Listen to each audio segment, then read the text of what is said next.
Dios les bendiga, hermanos. Escuchen este canto que habla del gran amor de nuestro Señor. Cuando recibí el amor de Dios que me demostró en la cruz, cuando yo sentí en mi corazón la grandeza de su amor, cuán grande amor el del Señor, no lo puedo comprender, que me amara a mí, siendo lo que soy. Es imposible comprender la grandeza de su amor. Gracias, Señor, por tu amor.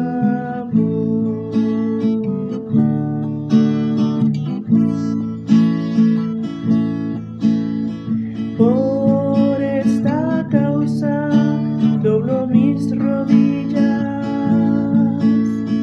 ante el Padre de Jesús, quien te quiere demostrar a ti su justicia en la cruz. Cuán grande amor el del Señor, no lo puedo comprender, que me amara a mí, siendo lo que soy. Es imposible comprender la grandeza de su amor. Gracias, Señor, por tu amor.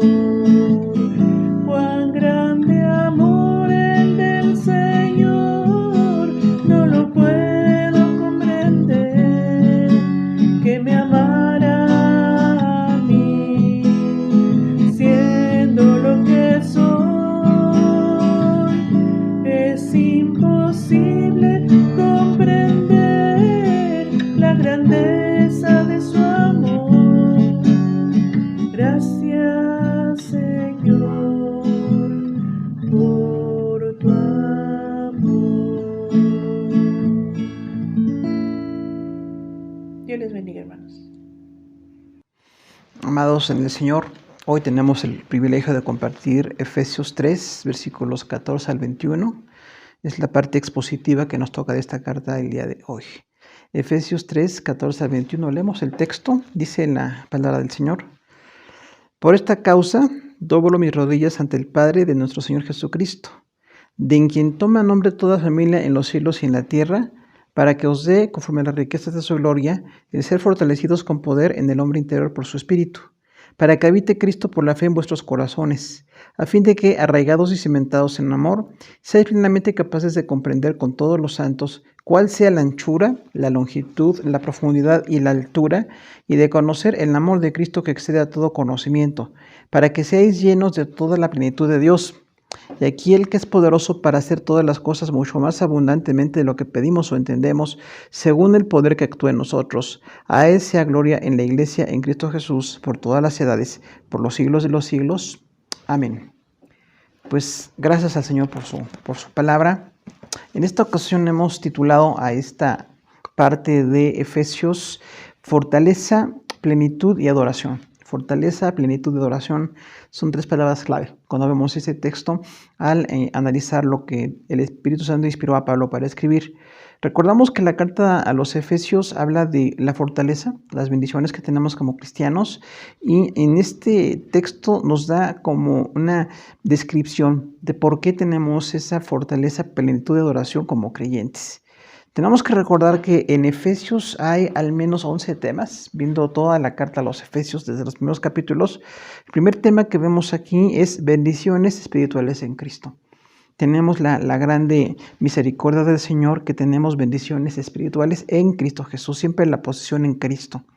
Un segundo tema que tenemos es el espíritu de sabiduría y revelación, que quiere decir un carácter, de estar buscando en el Señor la sabiduría, o sea, aplicar lo que conocemos en la palabra, y la revelación, conocer más de Dios.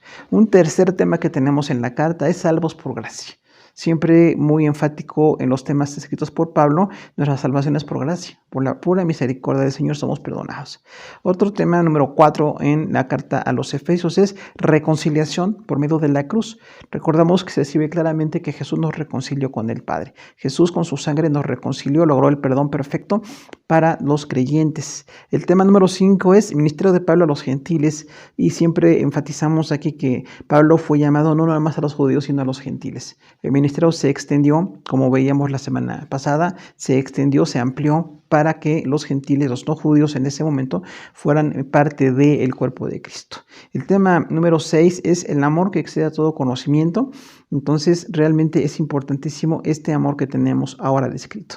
Enseguida continuaremos con el tema la unidad en el Espíritu, que quiere decir que la iglesia tiene una unidad que es promovida, que es literalmente dada por el Espíritu Santo. Un tema más es la nueva vida en Cristo. Nos da una descripción de que tenemos una vida abundante, una vida de bendiciones, de misericordia del Señor. Otro tema más es andad como hijos de luz, que es como una demanda para que nosotros nos sustraigamos de la manera mundana de vivir, para que seamos como hijos de luz, vivamos de una manera diferente. El penúltimo tema es someteos los unos a los otros en Efesios 5, y bueno, ya todos conocemos esa carta. Habla mucho de el sometimiento entre cónyuges y de padres a hijos también, y en la familia, sometimiento unos con otros. Y el último tema, la armadura de Dios, que es parte de la lucha espiritual que tenemos como creyentes. Entonces, en este contexto de la carta a los Efesios, hoy vamos a hablar de 3 peticiones de Pablo en cuanto a la fortaleza para la iglesia, que tiene una descripción en 3 palabras clave: fortaleza, plenitud y adoración.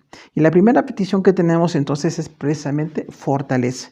Efesios 3, 14 y 15, el apóstol dirigió una oración al Padre Celestial. Dice que por esta causa doblo mis rodillas ante el Padre de nuestro Señor Jesucristo. O sea, dado que hay esa fortaleza, bendiciones, esa riqueza espiritual, la carta a los Efesios también muchos autores la titulan como riquezas espirituales para los creyentes, esa riqueza espiritual que tenemos. Por esto dice Pablo, yo estoy doblando mis rodillas. Con una gran intensidad está con un momento de petición delante del Señor.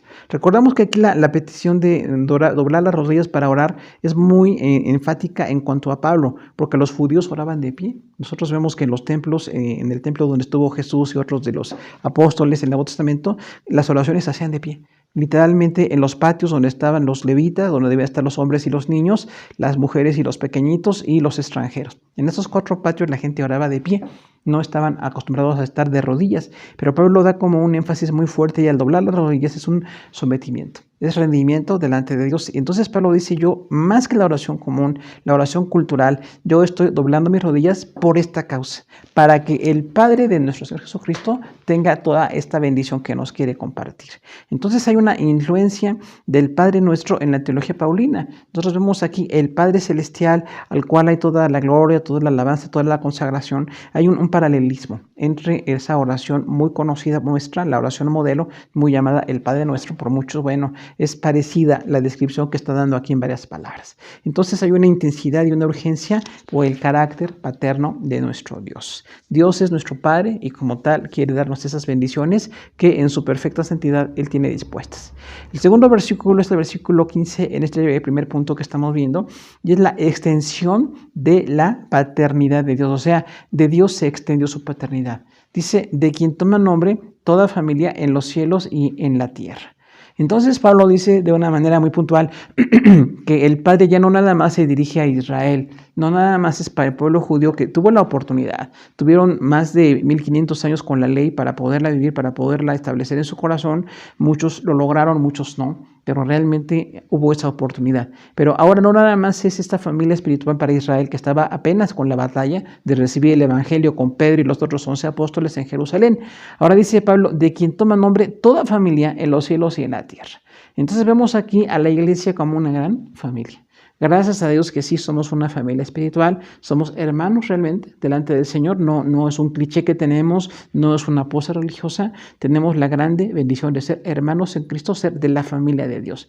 Entonces dice aquí como un gran énfasis del carácter del Padre. Dice, este Padre que ha extendido ese carácter que tiene, porque toma nombre no nada más la familia de Israel o de unas naciones, toda familia en los cielos y en la tierra. O sea, la extensión es total, porque dice en los cielos se refiere a los ángeles, los principados que tienen esa vislumbre de quién es Dios como nuestro Padre. Ellos no son hijos de Dios, los únicos hijos de Dios somos los creyentes, pero realmente sí te están observando esa bendición que tenemos los creyentes. Y en la tierra es de manera global. Aquí en el planeta, toda persona que venga a Cristo, toda persona que se rinda a Dios puede ser parte de la familia espiritual de Dios. Ahora, estas bendiciones que tenemos nosotros que notar que hay que disfrutarlas. Gracias a Dios por la bendición que tenemos de la reconciliación dada por Jesús en la cruz del Calvario. Somos reconciliados con Dios. Nuestro pecado fue terrible, nos apartamos, nos separamos, no conocimos de Dios, somos muy infieles, sin embargo, Dios nos reconcilió a través de Cristo. Fue una reconciliación muy costosa, porque realmente todos sabemos que la salvación es gratuita, pero costó mucho. Costó la vida de Jesús, costó la sangre del Señor. Entonces es una salvación tan costosa, tan alto el costo de nuestro perdón que tenemos, por eso que está siendo perfeccionados. Tenemos que estar siendo fortalecidos en esa fe que tenemos. Y también la paz de la relación de pacto que tenemos con el Señor. Él tiene un pacto con nosotros al salvarnos, ya no es el antiguo, ahora es el nuevo pacto y tiene esa bendición de llamarnos hijos, de llamarnos pues parte de su cuerpo como parte de la iglesia que somos. Ahora le pertenece a Dios conceder esas peticiones de sus hijos. Dice que el Padre concede esas peticiones. A Pablo mismo, en la descripción que tenemos aquí en la carta de Efesios 3, pero también a los creyentes. Dios nos concede como Padre las bendiciones que le pedimos, la fortaleza que le pedimos. Dios atiende y responde. Esto tenemos nosotros que notarlo de una manera muy puntual, porque nuestra vida cotidiana, en las necesidades que tenemos, en las batallas que muchos tenemos en lo espiritual, a veces nos sentimos solos, nos sentimos derrotados, nos sentimos incluso lejos de Dios. Sin embargo, Dios nos quiere acercar siempre. Recordemos que Dios es el arquetipo. Arquetipo quiere decir el primer tipo, el modelo. Dios es el arquetipo de la paternidad. Gracias a Dios por este Padre que sustenta, que cuida, que provee, que tiene autoridad de amor, una autoridad constructiva, una autoridad desinteresada para que los hijos nos desarrollemos. Ese es el enfoque que da aquí de la paternidad. Pero también el Padre es la fuente de compañerismo y de unidad. O sea, somos una iglesia, como dice aquí, una familia, porque tenemos ese Padre celestial. Porque tenemos al Señor Jesús como Salvador, porque tenemos el Espíritu Santo como sustentador, como consolador para nosotros. Entonces tenemos la bendición de un compañerismo y una unidad espiritual. Toda persona que está en la iglesia cristiana tiene que sentirse parte de esta fraternidad, parte de esta gran familia. Somos familia, no somos iguales, pero somos familia en Cristo. El amarnos, el perfeccionarnos, el continuar en el orden del Señor siempre será parte de lo que nosotros tenemos que hacer. Tenemos que ver que Dios es nuestro Padre y como Padre nosotros tenemos que seguir siendo una familia espiritual. La relación de afecto, de protección, de pertenencia, nos está totalmente evidente en todos. Cada iglesia local tenemos la expresión plena de esa familia que somos en Cristo Jesús. Hay una segunda petición presentada por Pablo y es la petición de plenitud. Pablo dice aquí que tenía ese anhelo por los efesios. Dice versículo 16, para que os dé, conforme a las riquezas de su gloria, el ser fortalecidos con poder en el hombre interior por su espíritu. Entonces, esta es la petición de Pablo, por la cual dice, doblo mis rodillas con intensidad, no a la manera cultural judía o cultica judía, sino de una manera intensa. Me arrodillo porque tengo una gran necesidad, me humillo ante Dios y estoy notando que es muy importante la petición que hago. Es lo que decía Pablo con estas expresiones, que pedía que dé conforme a las riquezas de gloria. Entonces tenemos aquí una descripción de cuál es la fuente de nuestras bendiciones, las riquezas de Dios. La fuente de nuestras bendiciones son las riquezas de Dios. No es nuestro haber personal que tenemos que trabajar y que administrar y que cuidar mucho, que esa es otra parte de nuestra vida como fe, como administradores de lo que Dios nos da, vida, familia, trabajo, talentos, ministerios, todo eso es parte de lo que Dios nos da, pero tenemos una bendición tan grande de ser parte de las riquezas del Señor como cuando pedimos algo. En este caso viene la petición de Pablo que sea fortalecida la iglesia. Y que sea fortalecida no conforme a una medida humana, ni siquiera el imperio griego o romano, sino conforme a las riquezas de la gloria de Dios. Imagínense qué descripción, las riquezas de la gloria de Dios. O sea, de esa abundancia que Él tiene, gloriosa, maravillosa, espiritual, nos concede la petición de poder seguir creciendo espiritualmente. Por eso orar unos por otros siempre será determinante. Es algo medular que nosotros aprendamos a orar por los demás. Desde el medio familiar, en el medio eclesiástico, a nivel de todas las necesidades que nos llegan, que todos los días tenemos peticiones por las cuales orar, estamos orando para que conforme la riqueza de Dios, Él conceda esa bendición a esas personas. Y esta petición es el ser fortalecidos en el hombre interior por su espíritu.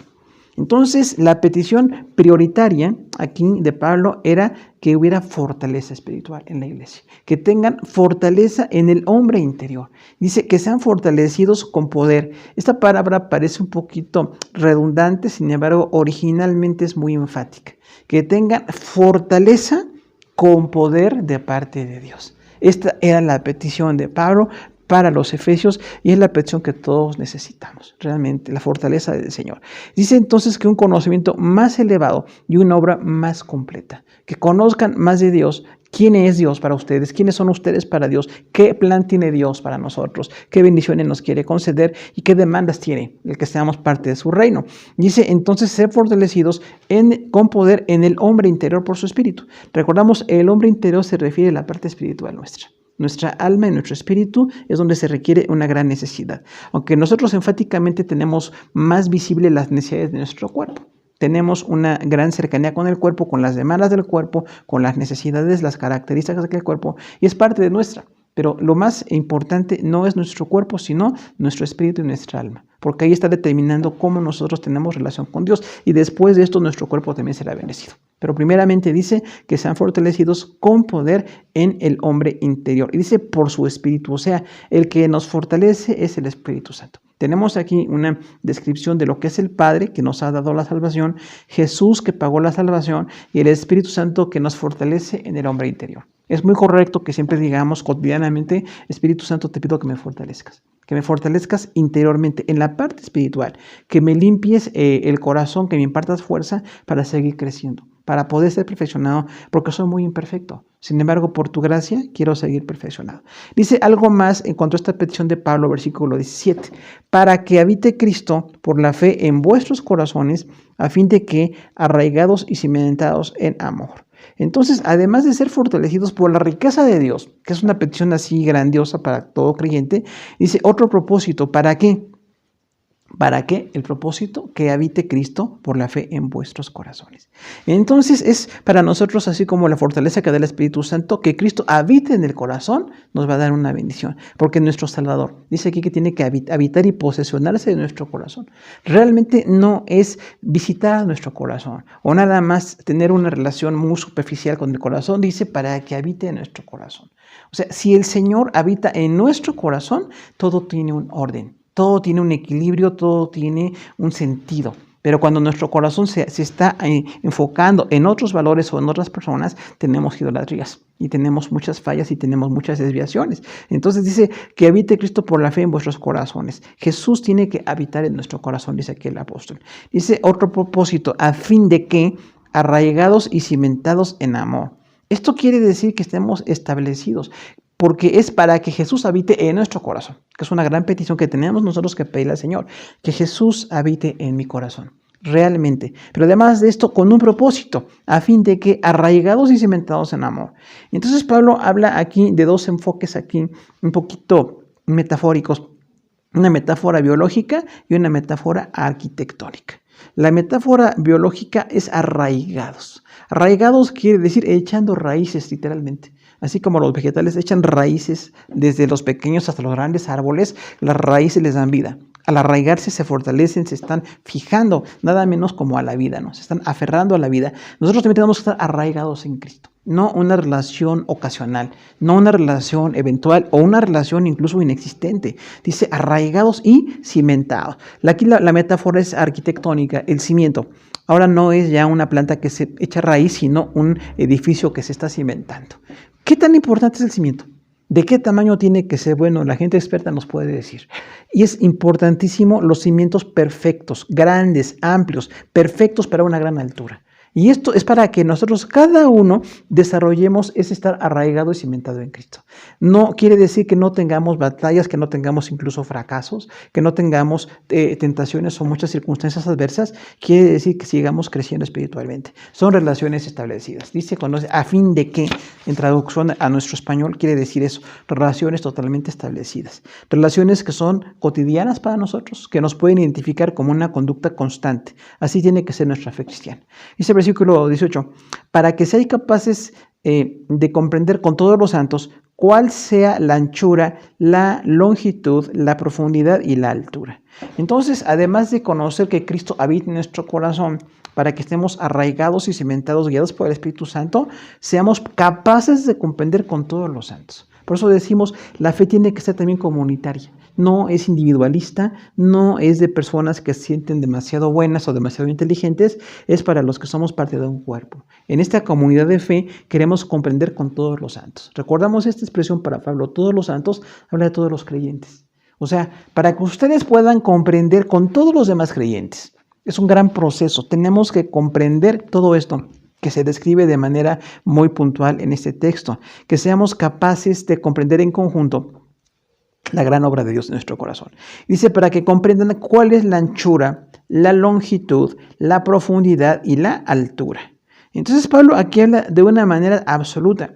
Trató de manifestar con una plenitud retórica, se llama esto, plenitud retórica, o sea, no son 3 dimensiones, son 4. Las que maneja aquí Pablo como un resultado de las principales 3 dimensiones, el contenido que puede haber en un contenedor, ¿no? Diríamos ahí en algún objeto. Dice anchura, longitud, profundidad y altura. O sea, que tengan totalmente saturada su vida de ese gran amor de Dios, de esa bendición de Dios, de ese crecimiento que Dios quiere que ustedes tengan. Entonces es totalmente enfática la frase que aquí está diciéndonos, que seamos capaces de entender, comprender. Es un trabajo, no es de un día o momentáneo, es toda una vida para comprender con todos los santos. Y decíamos, no aislarnos de la fe cristiana, sino siempre estar integrados con otros creyentes. Esto nos da una grande bendición. Nos va a dar un carácter como creyentes para que tratemos de entender esa dimensión del amor del Señor. Dice el versículo 19, y de conocer el amor de Cristo que excede a todo conocimiento, para que seáis llenos de toda la plenitud de Dios.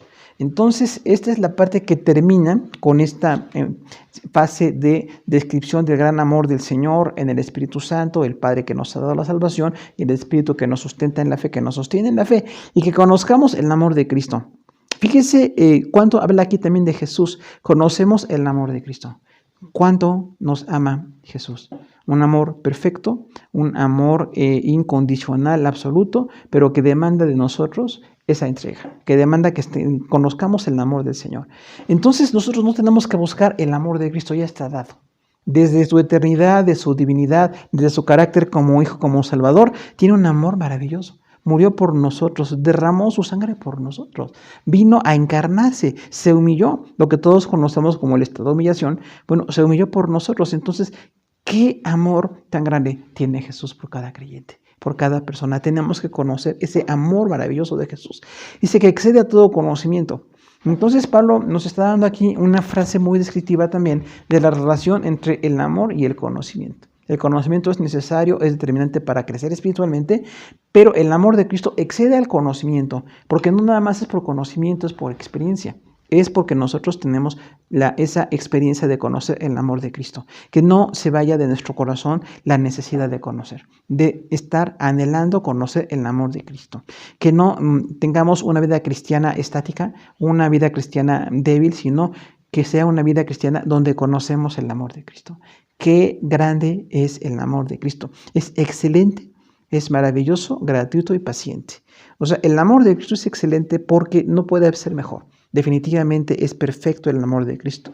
Maravilloso porque nos sorprende. El amor de Cristo nos sorprende. El perdón, el amor, la disciplina, la corrección, el plan que Él tiene para nosotros es gratuito. O sea, no tenemos que buscar un pago para tener el amor de Cristo. No hay pago en esto. Tenemos dado el pago con la sangre de Jesús en la cruz del Calvario. Es gratuito y es paciente. O sea, Jesús tiene paciencia para con nosotros porque espera que cambiemos. El amor tiene que ser paciente. Finalmente, ¿no? Aunque sí tenemos que crecer y tenemos que demostrar como una corresponsabilidad con ese amor, pero hasta que seamos llenos de la plenitud, dice, para que seáis llenos de toda la plenitud de Dios. O sea, la medida de conocer a Cristo y la obra del Padre y del Espíritu Santo, toda esta obra que tenemos de salvación para nosotros es para que seamos llenos de la plenitud de Dios. Y otra vez parece muy redundante en español, pero dice Pablo que sean llenos de toda la plenitud de Dios. Sin embargo, no redundantes, son aspectos distintos. Ser llenos es nuestra capacidad. Que nuestra capacidad personal sea satisfecha con todas estas bendiciones. Y la plenitud de Dios es la fuente. La plenitud es la fuente. Dios nos da un amor incomparable, precioso, y tenemos necesidad de ser saturados con ese amor. La gracia de Dios nos comunica con Jesús la salvación, para que tengamos esa grande bendición, que sean llenos de toda la plenitud de Dios. Entonces, como cristianos tenemos que alcanzar esta plenitud espiritual, hermano. Nosotros tenemos el gran desafío de tener la plenitud en Cristo. No una vida mediana o mediocre, una vida de plenitud. Todos somos muy carnales, somos muy inconstantes, caemos en pecado. Necesitamos ser santificados y dedicarnos más a Dios, ser perfeccionados por esta palabra y por la labor del Espíritu Santo también aquí. Pero dice que para que Jesús habite en nuestros corazones. Entonces, nosotros tenemos cada día que pedir al Señor Jesús que habite en nuestro corazón. Digámosle, ven a mi corazón, Señor. No importa que ya sea creyente, que tenga décadas siguiendo el Evangelio, tengo la misma necesidad. Mi necesidad es tener el amor de Cristo, experimentar el amor de Cristo, que no tenga nada que no conozca del amor de Cristo. Así tiene que ser nuestro, nuestro compromiso de conocimiento con el amor del Señor, porque en el Señor está nuestra vida, en Él está nuestra salvación. Ahora, este amor de Cristo es un conocimiento elevado y santificador. Conocer el amor de Cristo nos eleva porque nos lleva a la santidad, nos lleva a la consagración. No es un amor permisivo, esa es una corrección que tenemos que hacer, porque muchos pensamos que el amor es permisivo, que el amor es permitir que otros hagan lo que quieren, que sean complacientes y no corregimos. Y sin embargo, el amor, aunque es abundante, según 1 Corintios 13, todos conocemos, todo lo espera, todo lo cree, todo lo sufre, todo lo soporta, ese amor ágape. También en este amor tenemos nosotros que tener un crecimiento y tenemos que tener un compromiso mayor. Conozco el amor y este amor me cambia. El amor de Cristo nos cambia. Tenemos que conocer más el amor de Cristo, porque en Él está arraigada nuestra vida y tenemos un amor perfecto que hace posibles un crecimiento y una estabilidad. Como decíamos, ¿no? Arraigados y cimentados, habla entonces de que sigamos creciendo en Cristo, que no nos apartemos de Cristo. Solamente podríamos apartarnos porque somos apóstatas. Recordamos, apóstasis quiere decir ponerse a un lado de. Si yo me aparto, puedo perder toda la bendición de Dios, pero si no me aparto, puedo continuar con fallas y con debilidades buscando la presencia del Señor. Dos recursos incomparables: la fortaleza del Espíritu Santo y la habitación de Cristo. Entonces, nosotros tenemos aquí dos fuentes de grande bendición. La fortaleza que usted tiene es del Espíritu Santo. Por eso, a pesar de las grandes batallas que tenemos, a pesar de las muchas necesidades que podemos tener, tenemos una fortaleza del Espíritu Santo.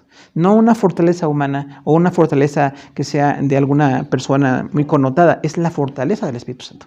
Por eso tenemos que decirle al Espíritu Santo, fortaléceme, Señor. Yo soy muy débil, te pido que tú me fortalezcas. Pero también la habitación de Cristo, que digamos, nosotros somos una habitación de Cristo. ¿Cuántas veces dice la palabra de Dios para que habite Cristo por la fe en vuestros corazones? O sea, es totalmente enfática esta frase, para que Jesús habite. Me fortalece el Espíritu Santo en toda la batalla tan difícil que tengo, me fortalece el Espíritu Santo, pero en mí habita Cristo. Y para que habite Cristo, hace falta más consagración, constancia, más compromiso, entendimiento de la gran obra de Cristo, no algo así como a veces tenemos tan inconstante o tan incompleto, sino para que de veras tenga la fortaleza del Espíritu Santo y la habitación de Cristo en mi corazón. El amor del Señor es superior al conocimiento, porque necesitamos el ministerio del Espíritu Santo para entenderlo. Dice, para que el Espíritu Santo les ayude a ustedes a comprender con todos los demás creyentes el amor de Cristo y la gran salvación y el gran amor que Él tiene para nosotros. El Señor nos sigue amando. Es un amor perfecto, incomparable, y entonces tiene propósitos. También el amor tiene propósitos. El amor no es algo así como inconstante o como que deje que cada quien haga lo que quiera, como habla el humanismo, sino que aquí el amor de Cristo es perfeccionador. Nos va haciendo más santos, es un medio para una plenitud espiritual. Recordemos, Dios quiere que tengamos una comprensión de la fe con el Señor en la comunidad de fe. Por eso siempre decimos, hay que estar conectados. Aunque ahora todo es muy conectado, pero bueno, tenemos que continuar por ahí. Este cuidado que aún hace falta que tengamos, pero que comprendamos el amor de Cristo. Que estemos integrados, buscando, disciplinados en buscar las cosas de Dios, porque es el medio para la plenitud espiritual. Dios no nos quiere en una medianía espiritual, o decíamos una mediocridad. La palabra suena muy feo, pero así es correcta. La mediocridad espiritual que muchos llegamos a tener, sino una plenitud. Yo necesito plenitud. No me puedo conformar con menos. Quizás mi carnalidad y mi inconstancia me lleva a eso, pero tengo que superar. Tengo que ayunar, que orar, que buscar la palabra, que buscar otra vez las disciplinas espirituales de oración, de búsqueda, de integración, de servicio, para que haya esa fortaleza. Y entonces el amor de Jesús también es restaurador. Él nos vuelve a el lugar donde quiere que estemos. Dice la tercera petición presentada por Pablo, versículos 20 y 21 de Efesios, es adoración. Adoración, un propósito que adoremos a Dios. Pablo dice, así que Dios tiene que ser adorado cuando la iglesia cumple con estos propósitos de plenitud, de fortaleza, de bendición. Dice el versículo 20 que a Dios, dice, y aquel que es poderoso para hacer todas las cosas mucho más abundantemente de lo que pedimos y entendemos. Entonces empieza una doxología. Recordamos, la palabra doxa es gloria y logos es palabra, una palabra que glorifica a Dios. Eso es una doxología en varias cartas del Nuevo Testamento, no nada más paulinas, pero siempre que se trata de adorar a Dios y se empieza con esa frase, adoremos a Dios, eso es una palabra de adoración. Dado que Pablo pudo orar por el crecimiento y conocimiento de los creyentes y fortaleza espiritual, dice, aquel que es poderoso para hacer todas las cosas mucho más abundantemente de lo que pedimos o entendemos.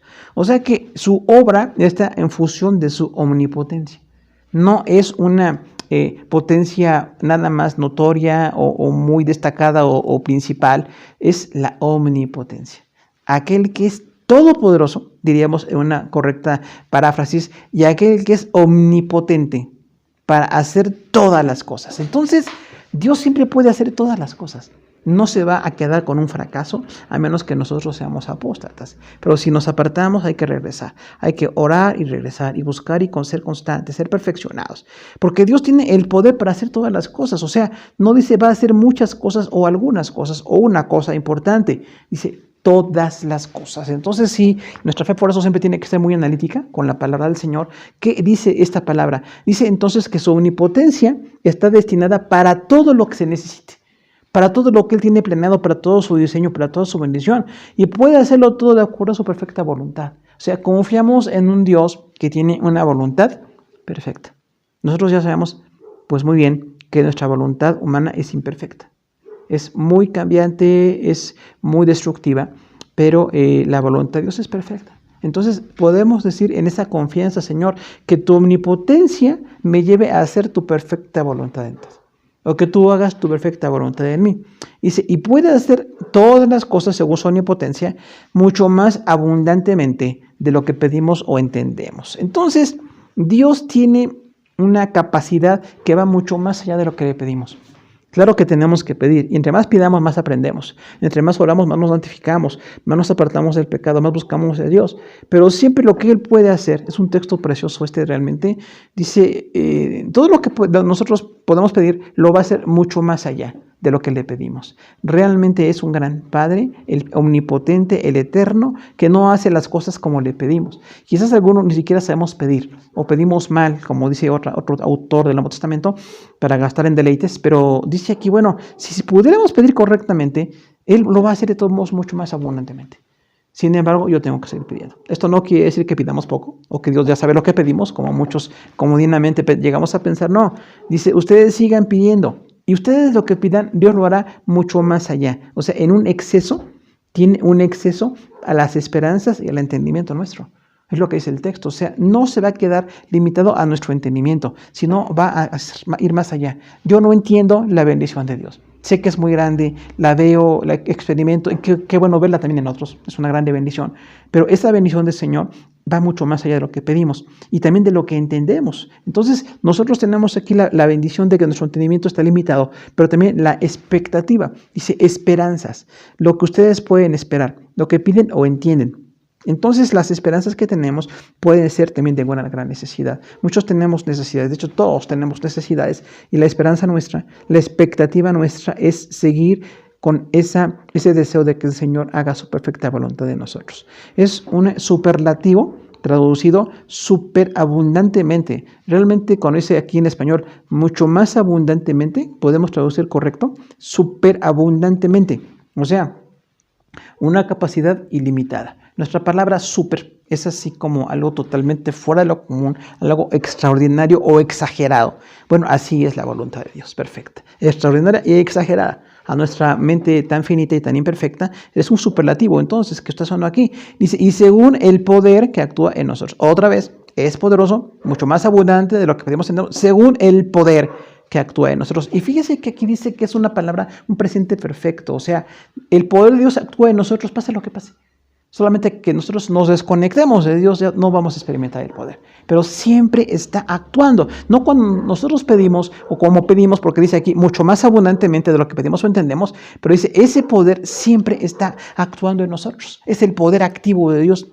Dios tiene un poder activo que tiene la bendición de fortalecernos, de impulsarnos, de santificarnos, de llevarnos a una vida mucho más de consagración, como dice este pasaje de conocimiento, y es un poder que actúa en nosotros. Gracias a Dios, porque todos los creyentes hemos experimentado el poder de Dios. El poder de Dios está actuando en nosotros, lo sintamos o no, porque a veces hay mucho énfasis en sentir cosas y poderes, eso es muy místico, a veces llegamos a sentirlo, a veces no. Sin embargo, siempre este poder está actuando. Y si nosotros abundantemente pedimos o entendemos y nos consagramos y buscamos del Señor, vamos a discernir mucho más este poder perfecto que Él tiene para nosotros, que está operando permanentemente en nosotros. Dice el versículo 21, a Él sea gloria en la iglesia en Cristo Jesús, por todas las edades, por los siglos de los siglos. Amén.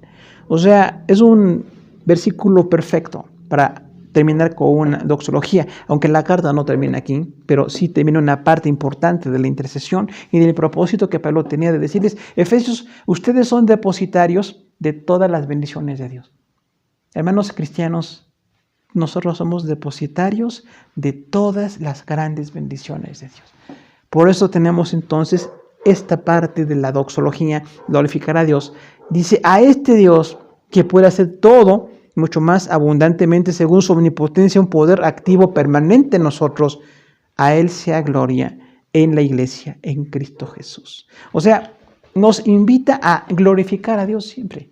Esta es una parte de la fortaleza espiritual. Los creyentes que glorificamos a Dios, somos fortalecidos. Aunque haya en algunas circunstancias muy adversas, nosotros no vivimos de circunstancias. No es de que hoy me siento bien, hoy tuve abundancia, o me sentí bien. Me sienta como me sienta, glorifico al Señor. ¿Qué tal los grandes hombres Antiguo y Nuevo Testamento que adoraban a Dios? Aún como Job, el gran ejemplo de Job, cuando perdió todo, adoró a Dios. Entonces nosotros también a ese mismo nivel de glorificar al Señor tenemos que llegar. Que el Señor sea la gloria siempre. Que podamos glorificar a Dios. Recordamos, la palabra gloria es algo muy brillante, algo así sorprendentemente brillante. Y Pablo se dio cuenta de unas elevadas aspiraciones. Decía, yo espero que la iglesia de los Efesios sea fortalecida, entendiendo la redención en Cristo, la fortaleza del Espíritu, la bendición que tienen continuamente como creyentes. Pero que entonces, todos juntos, glorifiquemos siempre a Dios. Que siempre digamos, que la gloria sea para Dios. Ese énfasis de dedicarle la gloria a Dios irrumpió en una doxología, haciendo una declaración de la magnificencia de Dios. O sea, Dios es tan magnífico, tan excelente, que le glorificamos. No es un ser tibio, no es un ser inconstante, imperfecto, es un ser perfecto, un ser todopoderoso. A Él queremos glorificarle. Y luego dice, es en la iglesia en Cristo. Otra vez la preposición en la iglesia y en Cristo, nos habla de que la gloria para el Señor tiene que darse en la comunidad de los creyentes. Glorificamos a Dios en la iglesia. No somos egoístas, ni egocéntricos, ni protagonistas, ni autocomplacientes, esperamos que no. Pero ¿a quién glorificamos? Pues a Dios. Todo lo que somos y todo lo que hacemos tiene que estar dedicado a la gloria de Dios. No una parte, no a nuestra gloria o protagonismo que muchos tenemos, a la gloria del Señor. Todo lo que somos, todo lo que hacemos, que sea para la gloria del Señor en la iglesia. Fíjese que aquí es muy reduccionista el enfoque. No dice en la humanidad o en Israel y en la iglesia, dice en la iglesia.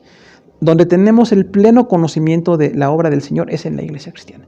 Todos los que somos lavados por la sangre de Cristo entendemos perfectamente que hay que glorificar al Señor. Dice entonces que al Señor sea la gloria, pero también en Cristo Jesús.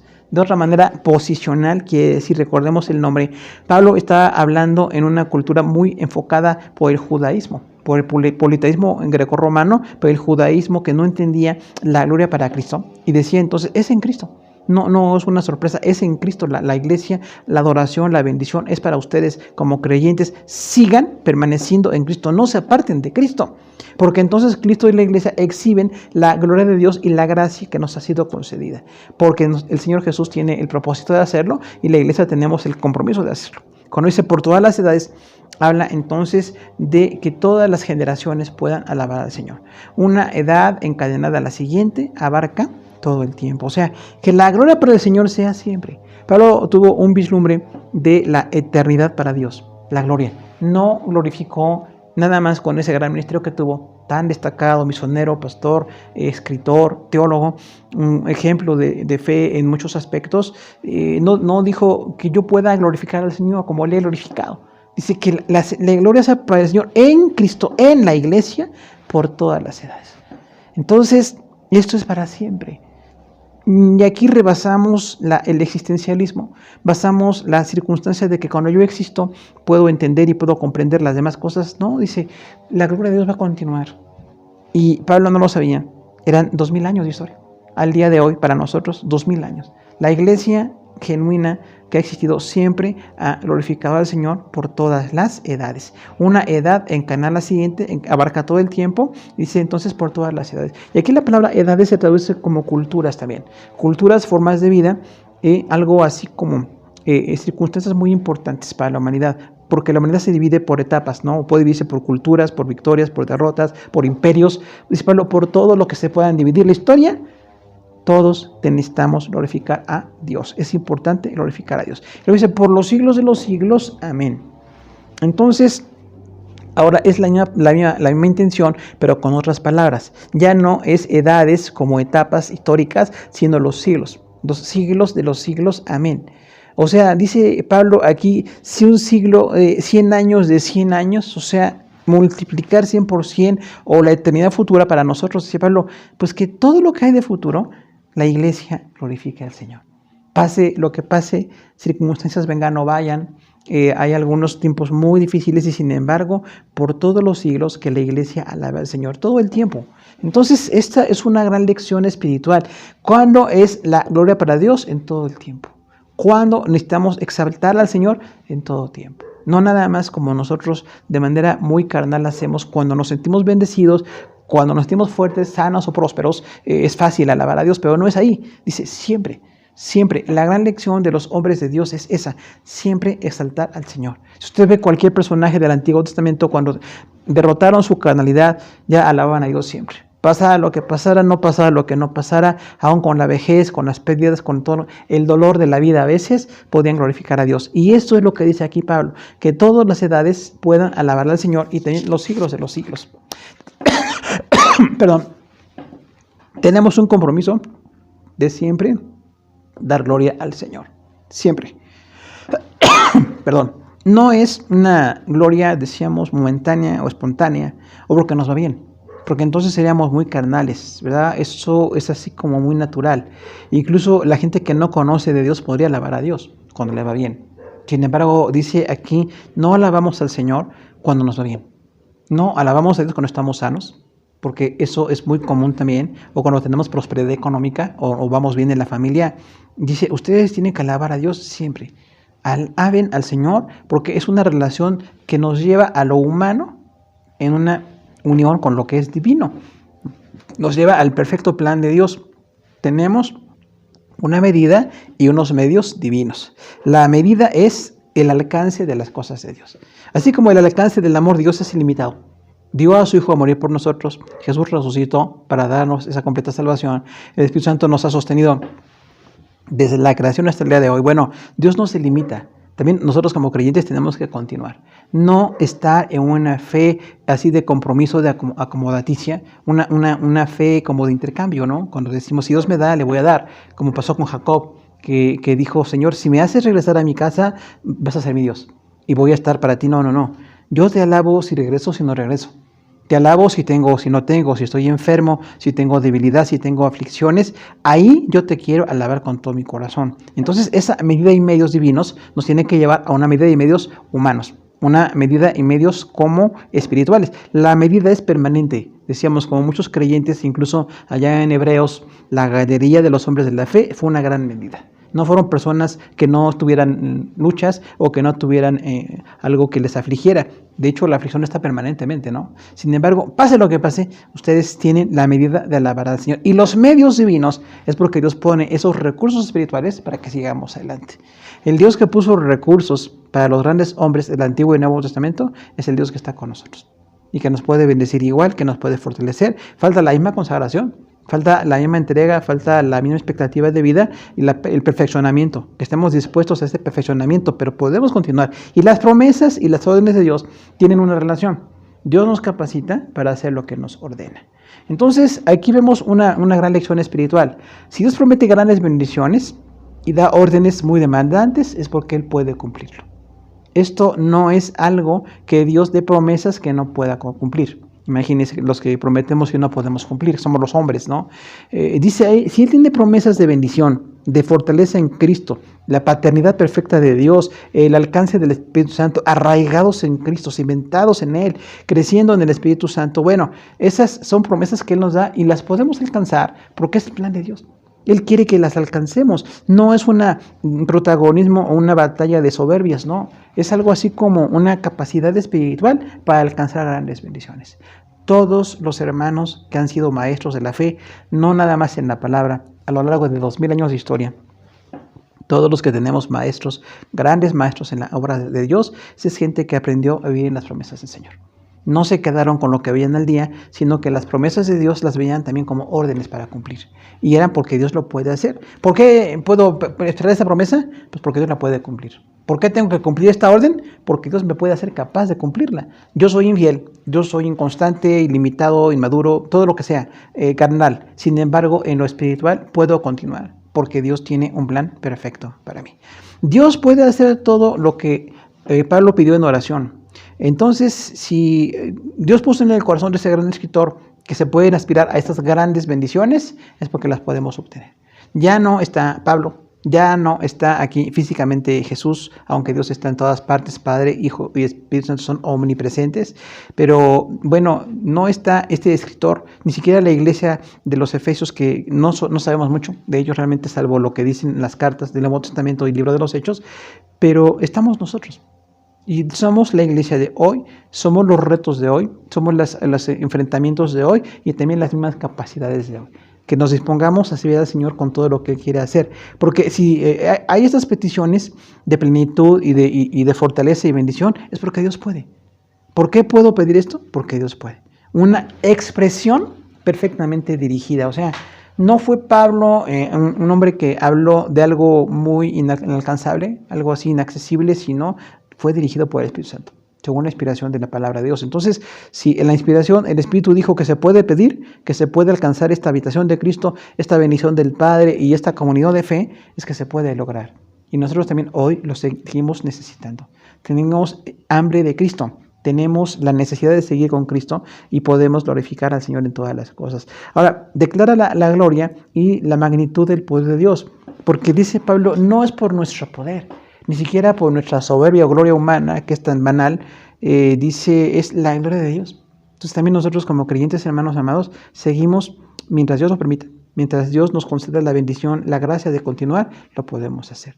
Vamos a continuar porque Dios está con nosotros, pero podemos hacerlo de acuerdo a esa grandeza de poder, porque el Señor dice textualmente, lo hará más abundantemente de lo que pedimos o entendemos. Y es una palabra constante. Entonces quiere decir que siempre que pidamos o siempre que esperemos algo, Dios lo va a hacer mucho más allá. Hay que seguir pidiendo, hay que seguir esperando, hay que seguir consagrándonos cada día. Hay una oración por asuntos trascendentes. O sea, Pablo no pidió nada más por sanidad física, que todos necesitamos, o provisión económica, que puede ser determinante para todos. Él pidió por fortaleza espiritual. Voy a pedir para que Cristo habite en sus corazones y que ustedes sean plenamente capaces de comprender con todos los santos cuál sea toda la plenitud de Dios, la anchura, la profundidad, la altura de ese amor del Señor, que estén en Cristo y que el Espíritu Santo los siga dirigiendo, que tengan una vida dirigida por Dios. Y estos asuntos trascendentales nos van a ser parte de nuestra vida si los seguimos nosotros firmes en las cosas de Dios. Vamos a seguir consagrándonos, buscando, perteneciéndole al Señor. Que la gloria o la excelencia de Cristo siempre esté manifestada en la iglesia. Y esto siempre ha sucedido y sigue sucediendo. Es la gloria del Señor. Pero su gloria se manifiesta cuando la iglesia busca, cuando la iglesia se consagra, cuando superamos las grandes adversidades, cuando continuamos, como dice la palabra, desarrollen paciencia.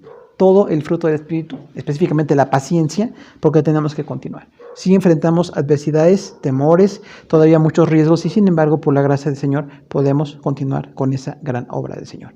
3 peticiones en la oración de Pablo por los Efesios nos dan a nosotros entonces un contexto completo de lo que Dios quiere para nosotros. Es fortaleza, plenitud y adoración. La fortaleza porque realmente necesitamos que el Padre nos lleve a esa familia con su Espíritu Santo estando en Cristo y que seamos entonces así como de alguna manera llenos de ese poder, dice de esa omnipotencia del Señor para que sean fuertes. Ustedes son fuertes porque es omnipotente el que les da esa fortaleza. La plenitud de Dios habla entonces de algo que no tiene límites, el conocimiento, la bendición, la fortaleza del Señor, habitar en Cristo o ser gente guiada por el Espíritu Santo. Y luego la adoración, la palabra de doxología que decíamos que es una glorificar al Señor, alabar al Señor con todos los santos por ese grande amor, por esa gloria revelada a nosotros, porque aquel que lo ha prometido y que lo demanda, lo puede hacer. Siempre queremos continuar porque Dios lo puede hacer. Vamos a orar, hermanos, en este momento. Que Dios nos fortalezca, que nos siga bendiciendo, que su palabra nos dé exactamente lo que necesitamos en todo momento y que la gracia del Señor se derrame en todos nosotros. Oramos al Señor. Padre Celestial, te damos gracias por este texto de Efesios 3, 14 al 21 que hemos titulado Fortaleza, Plenitud y Adoración. Hoy nosotros tenemos también la misma necesidad que los hermanos en Éfeso, que enfrentaban a un imperio absolutista, enfrentaban el politeísmo de Roma y de Grecia, enfrentaban circunstancias de esclavitud, circunstancias de una diferencia social marcadísima, estaban enfrentando muchas batallas y sobre todo también la persecución que estaba dándose ya en muchos medios. Sin embargo, Pablo decía a los hermanos en Éfeso, ustedes son ricos espiritualmente, sigan creciendo, hay grandes metas que lograr, no se conformen, no queden con poco, no se aparten de las cosas de Dios. La plenitud del Señor nos habla entonces de estar habitando en Cristo. Señor, te rogamos que nos enseñes a habitar en Cristo, que no habitemos en nuestra carnalidad o en nuestras expectativas, sino que habitemos en Cristo, que estemos viviendo en Cristo literalmente, pero también que esta obra sea por el Espíritu Santo, que tengamos la bendición de ser fortalecidos y guiados por ti, Señor, Espíritu Santo, que nos puedes guiar, como guiaste a Pablo, como guiaste a la iglesia en Éfeso, como has guiado a tu iglesia en 2000 años. Te pedimos que nos bendigas en todo esto y que seamos gente que prorrumpe en adoración. Que la gloria sea para ti siempre, no cuando nos sentimos bien, no cuando estamos sanos, no cuando tenemos recursos suficientes en lo material, sino siempre. Que tengamos una disciplina de adoración, una disciplina de glorificarte a ti, de estar dispuestos a tu obra perfecta, porque tú tienes grandes planes, Señor. Y que la gente que en cualquier lugar escuche este mensaje sea fortalecida y bendecida y empiece a buscar tu palabra, la Santa Biblia. En tu palabra va a encontrar la respuesta, va a encontrar ese bálsamo que necesitamos. Y los que ya somos creyentes te rogamos que nos fortalezcas para ser perfeccionados y para continuar. Que nadie se quede en el camino, que nadie se quede a medias, que ninguno sea alguien que se aparta. Que sigamos alabándote porque ese es tu propósito y según estos recursos que lo vemos son posibles por tu gracia maravillosa. En Cristo Jesús. Amén. Gracias, hermanos, por su atención.